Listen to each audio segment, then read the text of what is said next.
ஹரி ஓம் நமஸ்காரம். இன்னைக்கு ஒரு முக்கியமான க்ஷேத்திரத்தில் இருக்கோம், குன்றத்தூர். குன்றத்தூர்னாலே நமக்கு நினைவு வருபவர் குன்றத்தூர் முருகப்பெருமான் தான்.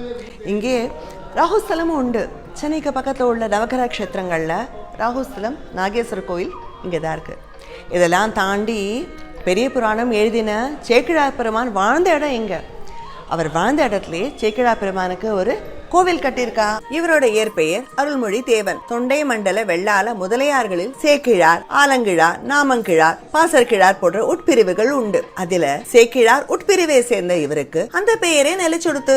ஒரு தரம் சோழ மன்னன் குலோத்துங்க சோழன் 2, அதாவது அனவாய சோழன், மலையில் பெரியது எது, கடலில் பெரியது எது, உலகில் பெரியது எதுன்னு கேள்விகளை கேட்டார். சேக்கிழார் சோழராஜாக்கு பதில் திருக்குறள் இருந்து சொன்னாராம். அந்த பதில்களை கேட்டு மகிழ்ந்த சோழ மன்னன் அவரை தன்னோட முதலமைச்சராக்கி உத்தம சோழ பல்லவன் பட்டத்தை அளித்தார். The period was 12th century. சமணமும் பௌத்தமும் திரும்பி தலை தூக்க ஆரம்பிச்சது.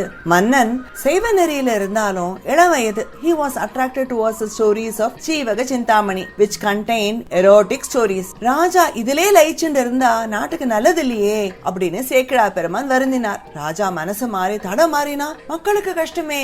அந்த காலத்து மந்திரிகள் அறிவுபூர்வமா யோசிச்சு நாட்டுக்கும் மக்களுக்கும் எது நல்லதோ அதை தைரியமா ராஜாக்களுக்கு சொன்னார். ராஜாக்கு நல்ல விஷயங்களை சொல்லி சைவத்தின் பெருமையையும் சொன்னார். சுந்தரர் பாடின திருத்தொண்ட தொகை, நம்பியாண்டார் நம்பி பாடின திருத்தொண்டர் திருவந்தாதி எல்லாம் சொன்னார். ராஜராஜ சோழன் நம்பியாண்டார் நம்பி உதவியோட தேவார பாடல்களை மீட்டதும் சொன்னார். இதெல்லாம் கேட்ட அனபாய சோழன் மக்களும் நாயன்மார்களை கதையை தெரிஞ்சுக்கணும், அதை ஒரு காப்பியமா நீங்களே எழுதுங்கன்னு சேக்கிழாரை வேண்டிண்டார். சேக்கிழார் பெரிய புராணம் எழுத சிதம்பரம் வந்தார். இந்த காப்பியம் எப்படி ஆரம்பிக்கிறதுன்னு ஒரு தடுமாற்றம். பெருமான் விடுவாரா? சுந்தரருக்கு பித்தா என்கிற வார்த்தையை எடுத்து கொடுத்தார் போல அருணகிரிநாதருக்கு முத்துங்கிற வார்த்தை முருகப்பெருமான் எடுத்து கொடுத்தாரே. நாராயணியம் ஆரம்பிக்க சாந்திர அப்படிங்கிற வார்த்தை கண்ணனே பட்டத்திரிக்கு சொன்னார். அதே போல இங்க சேக்கிழாருக்கு உலகெல்லாம்ங்கிற வார்த்தை அசரீரியாக கேட்டது. அவர் பெரிய புராணம் எழுத ஆரம்பிச்சார். ஒரு வருஷம் ஆச்சு எழுதி முடிக்க. கிட்டத்தட்ட 4200 வேர்சஸ். அதுக்கு அடுத்த வருஷம் சித்திர மாசம் திருவாதிரை அன்னைக்கு பெரிய புராணம் அரங்கேற்றம். மன்னன் அனபாய சோழன் சேக்கிழார் பெருமானையும் அவர் இயற்றிய பெரிய புராண நூலையும் யானை மேல ஏற்றி ராஜாவே அவர் பின்னாடி உட்காந்து சாமர வீசி நகர்வுலா.